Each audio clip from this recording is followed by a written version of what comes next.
Hi, this is James from Vader. You're watching the Impact channel.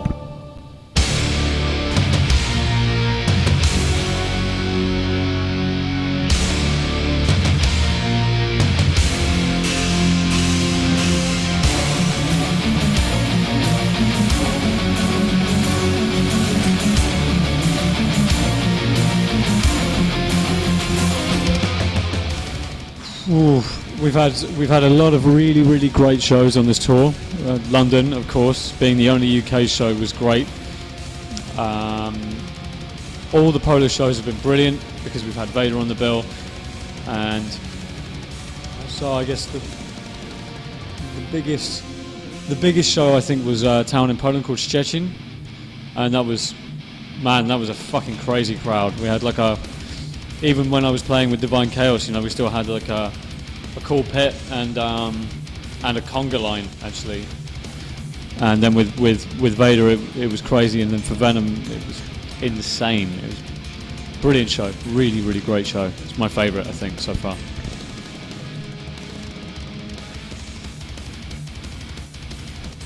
I met the guys long before my first rehearsal. I met the guys in 2010 on tour with Divine Chaos, actually supporting Vader, which is how I got to know everybody. And in the first rehearsals, it was okay. It was obviously nothing like it is now. It's infinitely tighter, infinitely better than it was. But it was cool. I was very scared, but it wasn't as bad as I hoped it would be. That's really all I could say at the time. I mean, we only did 1 or 2 rehearsals before the first tour, so it was really a couple of days and straight into the first gig, so there's not much to tell about it. It was all a very quick and high pressure experience. The first concert was actually in a town called Katowice in Poland, and it was for Metal Hammer Festival, which used to be Metal Mania back in the day, and it's at a stadium, so we were supporting Exodus, Morbid Angel and Judas Priest. So no pressure.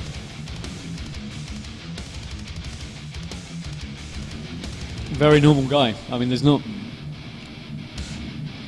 much to say about it.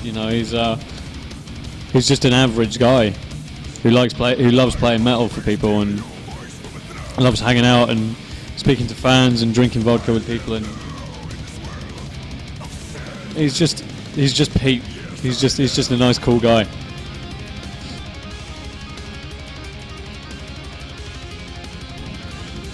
It would be great.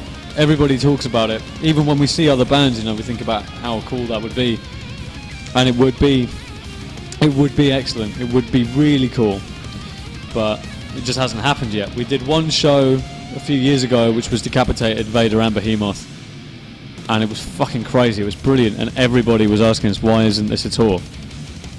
The simple answer is no one knows. It just hasn't happened.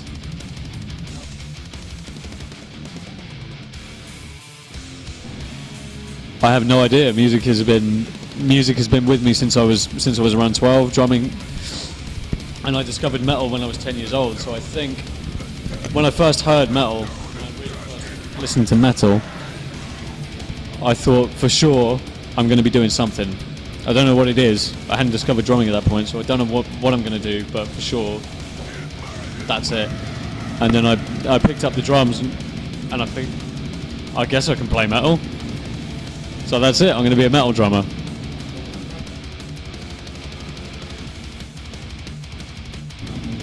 Slipknot, actually. Slipknot, because they were huge when I was 10 years old. They were getting really big, and then through that I went back and looked up Slayer and Megadeth and Metallica and so on. From there it's the usual story, but Slipknot is where it started.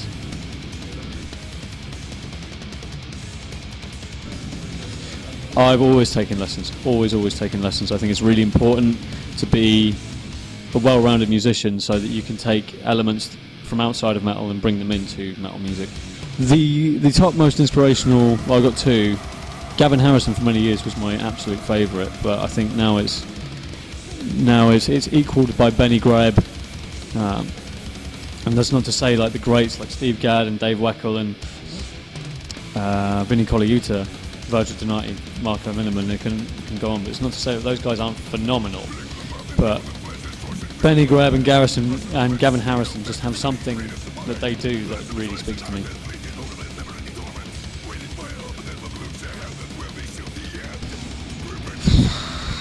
Well, there's all sorts of there's not one thing that makes someone a good drummer. I mean, you have to be. But I mean, if you're playing in a band, you just have to be right for the band on a personal level and on a musical level. You know, like how to explain it further, how to elaborate. Like, you need to be someone that people want around. That's for sure. You know, there's no point in being a great drummer if you're going to be a cunt. Let's not mince words here. There is no point being a great musician if you're going to be a dick to people. And but of course you just need to understand the music, where it's come from, where it's going. I think this musical understanding and the understanding of the big picture is incredibly important, as just as much as the technical ability. So I'd say it's musical understanding, personality, and technical ability, and it's a combination of those three things.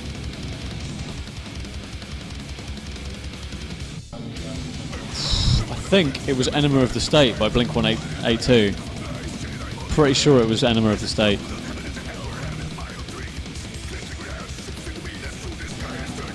Motley Crue. 2015. 2005 with my dad. It's brilliant. 2003 with an indie rock band that I was playing in when I was 13 years old.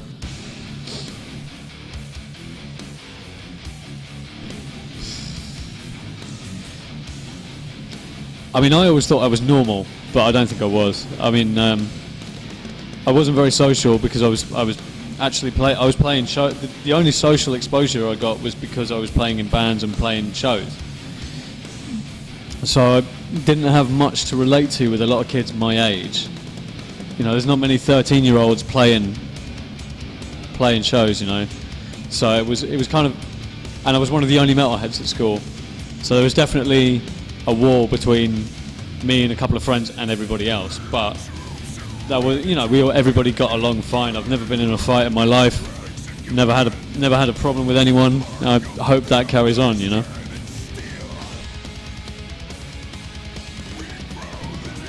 Okay, so I'm a Tama and Meinl endorser.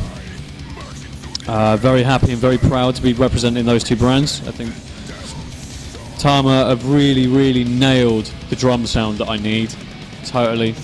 The drums that we're using today, the Star Classic Performer, Birch Babinga,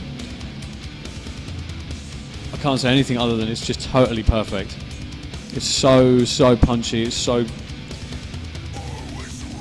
loud, and it just sounds great. The cymbals are the same, they just fit Vader sound absolutely. Really heavy, really loud, really crushing, really brutal. Love them. I'm using Remo heads, just because they're the most available, and I love the feel, and I'm used to the sound of the Remo, so I know how to tune them very quickly. Pedals is always Iron Cobra, nothing else. I don't really use much in the way of direct drive pedals or anything like that. I don't like those so much. I prefer this feeling of being able to really lay into the bass drum, you know, and get that power. Because we use microphones as well, so it's all about hitting as hard as you can and getting a great sound from the microphone, as well as the trigger, you know. But the trigger's always a good sound.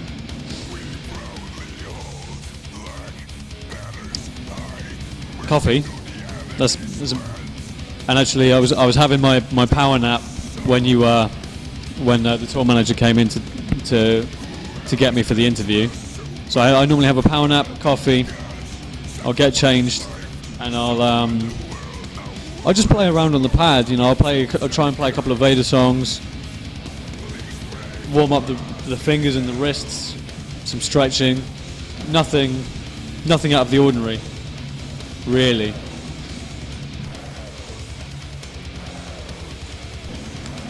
Ooh, okay.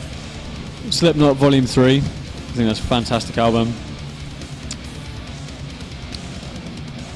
I think we all know that the first four Metallica albums, Rain in Blood, Seasons in the Abyss, Megadeth, and we all know that that kind of stuff is going to be in there. So I'd rather talk about albums that people don't know so much about.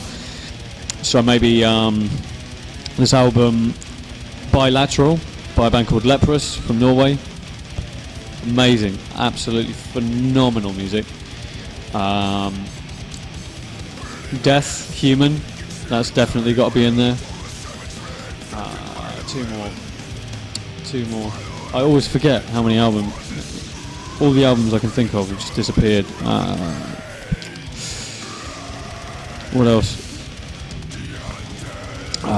I'd say for death metal, you're looking at something like Annihilation of the Wicked by Nile, and say there's a guy called Krista Linda who does a lot of work, who kind of collaborates a little bit with Catatonia, who does a lot of ambient stuff, and I find that I can't live without that EP. He's done one EP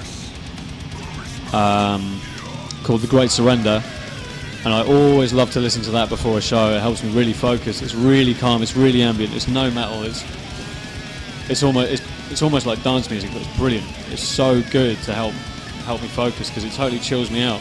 If I'm playing chilled out music in another band, I'll listen to extreme metal, I'll listen to Decapitated or Nile or something.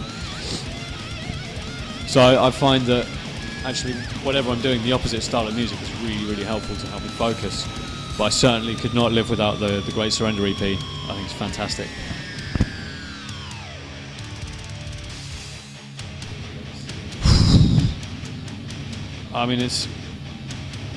The good thing about tribute albums, is that you get a chance.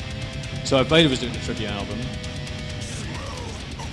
we get a chance to do a tribute album to someone that may not be necessarily associated with Vader. So one of Vader's actually most famous or infamous covers was Depeche Mode, I Feel You, which was one of my favourite Vader songs actually. So I'd like to see something like that I'd love to hear that from pop bands or from rock bands or from bands that have absolutely no association with Vader whatsoever, but that we may have somehow influenced somewhere down the line, or even if we haven't, it'd just be good to hear non-metal bands doing Vader and seeing what they can make the songs already. I always think that's much more interesting. Drums and metal and more drums and metal and drums and stuff. I don't know, you got to don't ask me that, man, you got to figure that out for yourself. Everybody has to figure that out. And for me, it's drums. Keep supporting, keep coming to shows, keep listening to our music, keep enjoying it, stay metal.